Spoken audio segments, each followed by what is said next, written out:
भारत माता की आवाज नाही आला। भारत माता की वंदे वंदे वंदे। माझ्या भारत माताच्या सुपुत्रांनो, बंधू आणि भगिनींनो, आजच्या कार्यक्रमाचे अध्यक्ष आदरणीय एसडीओ साहेब, सन्माननीय तहसीलदार साहेब व प्रशासकीय अधिकारी, मंचावरील आदरणीय महोदय, समोर बसलेले देशाचे भविष्य, आपले लाडके विद्यार्थी, युवा आणि उपस्थित मान्यवर, सन्माननीय बंधूंनो, आज आपण एका अशा क्षणात उभे आहोत जिथे इतिहास, वर्तमान आणि भविष्य या तीन काळाचा संगम झाला आहे। माझे नाव डॉक्टर चंदू रामाजी देशपांडे। आज भारत व महाराष्ट्र सरकारतर्फे आयोजित या राष्ट्रप्रेम जागृत करणाऱ्या आणि एक वर्ल्ड रेकॉर्ड बनवणाऱ्या वंदे मातरम सार्थ शताब्दी वर्ष या ऐतिहासिक कार्यक्रमात शासनातर्फे मला बोलण्याचा मान मिळाला, ही माझ्यासाठी एक अभिमानाची आणि प्रेरणादायी संधी आहे। आज मी येथे वंदे मातरम ते वंदे भारत याविषयी आपले मत व्यक्त करणार आहे। आपण जेव्हा उच्चारतो वंदे मातरम आणि त्या क्षणी आपण केवळ शब्द उच्चारत नाही, तर आपल्या मातृभूमीच्या ममतेला, बलिदानाला आणि संस्कृतीला वंदन करीत असतो। हे गीत केवळ राष्ट्रगीत नाही, ते आपल्या आत्म्याचं गीत आहे, आपल्या ओळखीचं प्रतीक आहे। आजचा भारत स्वातंत्र्य, विज्ञान, तंत्रज्ञान आणि संस्कृती यांच्या संगमावर उभा आहे। वंदे मातरम पासून ते वंदे भारत पर्यंतची आपली वाटचाल ही केवळ विकासाची नाही, तर जागतिक नेतृत्वाच्या नव्या युगाची सुरुवात आहे। चला या प्रेरणादायी प्रवासात आपण सर्व मिळून भारत मातेचं वंदन करूया आणि अभिमानाने म्हणूया वंदे मातरम वंदे मातरम। मित्रांनो, आज या पवित्र भूमीवर या सुवर्ण क्षणी आपल्या अंतःकरणातून निनादू दे वंदे मातरम। हे शब्द फक्त गीत नाहीत, ही भारत मातेची शपथ आहे। हा नारा नाही, हा राष्ट्राच्या अस्तित्वाचा श्वास आहे। या शब्दांनी भारतीय स्वातंत्र्य संग्रामाला दिशा दिली। या शब्दांनी असंख्य क्रांतीवीरांनी फासावर चढताना वंदे मातरम म्हणत म्हणत हसत हसत बलिदान दिले। हा शब्द उच्चारला की आपल्या शरीरातील प्रत्येक पेशी जागी होते आणि अंगावर काटा येतो, तर छाती अभिमानाने भरते आणि डोळ्यात पाण्याऐवजी तेज निर्माण होते। मित्रांनो, हे केवळ शब्द नाहीत, हे आहेत आपल्या अस्तित्वाचा अर्थ। हे राष्ट्राच्या आत्म्याचं संगीत आहे। वंदे मातरम म्हणजे मातृभूमीला वंदन आणि नमन, अर्थात मात तुझे सलाम। ही त्या मातृभूमीची हाक आहे जिने आपल्याला जीवन दिलं, ओळख दिली, माणूस बनविले, संस्कृती आणि स्वाभिमान दिला।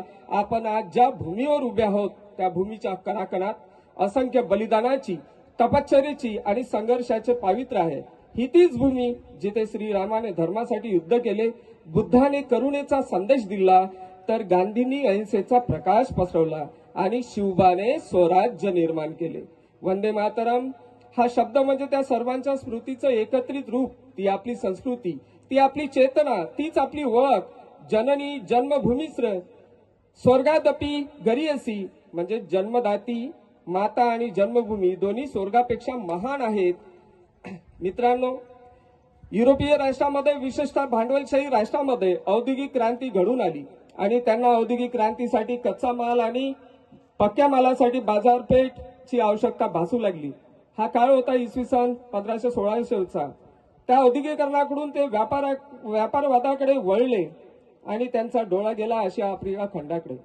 त्यात सोने की चिडिया समजला जाणारा आशिया खंडातील विशाल असा सुजलाम सुफलाम भारत देशावर नजर जाणार नाही असं होणार नव्हतं।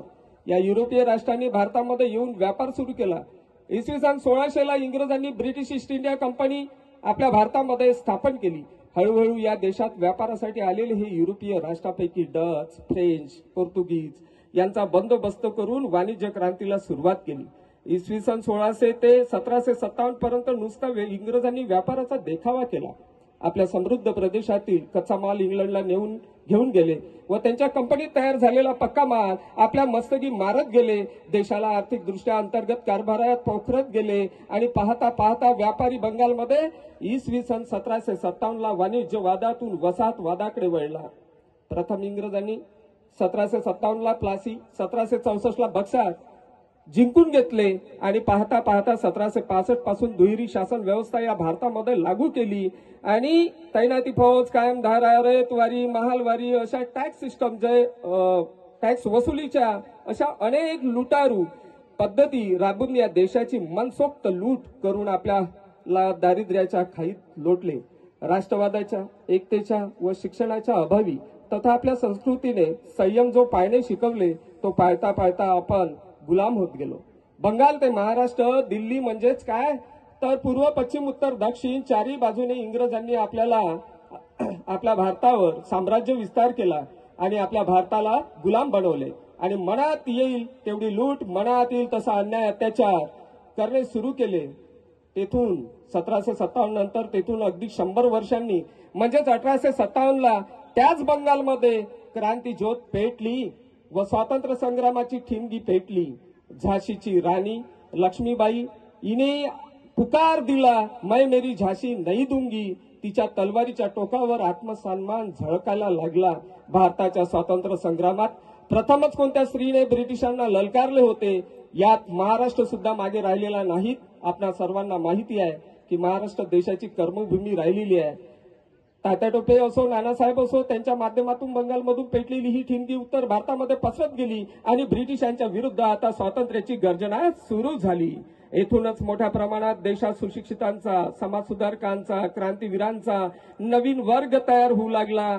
त्यात बंगालमध्ये मंगल पांडे यांनी स्वातंत्र्याची ठिणगी जी पेटवली होती त्याच बंगालमध्ये आजच्या दिवशी म्हणजे 7 नोव्हेंबर 1875ला कलकत्त्याजवळील नौहाटी कांताटपाडा येथे एकट्या बंगाली माणसाने आनंद मठ या कादंबरीतून वंदे मातरम या गीताला मिश्र भाषेतून जन्म दिला. त्यांचं नाव होतं बंकिमचंद्र चट्टोपाध्याय. बंकिमचंद्र चट्टोपाध्याय म्हणजे तत्कालीन ब्रिटिशकालीन कलकत्ता विद्यापीठाचे पहिले ग्रॅज्युएट आणि नंतर त्यांना ब्रिटिश सरकारने शासनामध्ये समाविष्ट करून घेतलं म्हणजेच ते डेप्युटी कलेक्टर सुद्धा राहिलेले आहे. भारत माता हे केवळ भूमी नाही, ती जिवंत सत्व आहे हे त्यांनी दाखवून दिलं.